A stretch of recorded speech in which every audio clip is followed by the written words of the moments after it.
كاينه بحيره في شملال كنعطي الماء للشرافه وكنعطي الماء نقشر وكنعطي الماء نتشاون.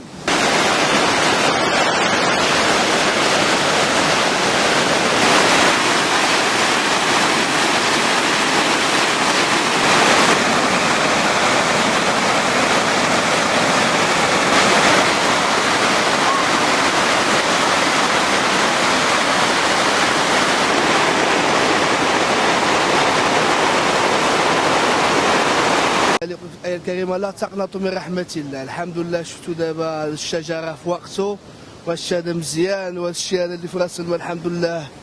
شحال نقول لك هادشي كيفرحنا والله العظيم، حتى اللوجه ديال البشر تبدل دابا ملي طاح الشهاده. كاين شويه ابتسامه كاين شويه الفرح، وهاد حتى الناس اللي يخدموا الاوراق شحال هادي راه عطاو واحد الجماليه لراس المال.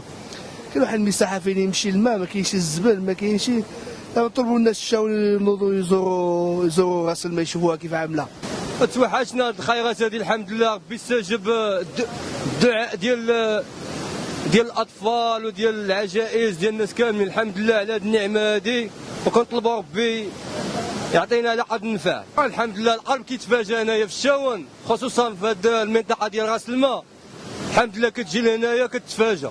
في هذه المناسبة العظيمة سقوط الأمطار والخير والبركة بعد دعوات ديال المواطنين والمواطنات وأهل الخير والبركة، استجاب الله لنا بهذه الفرحة العظيمة بأمطار الخير والبركة. اسم ديالي عزوز محمد من القلعة. واليوم متواجدين كما قلنا في راس الماء. كما كنشوفوا هذه الأجواء اللي توحشنا بزاف شحال هذه. الحمد لله عينا من طلبوا ربي سبحانه وتعالى واستجب لنا. هذه الايامات كامله ممطره بالدعاء الساكنه، والحمد لله الناس باقي القلوب ديالها طيبه والله سبحانه وتعالى استجب.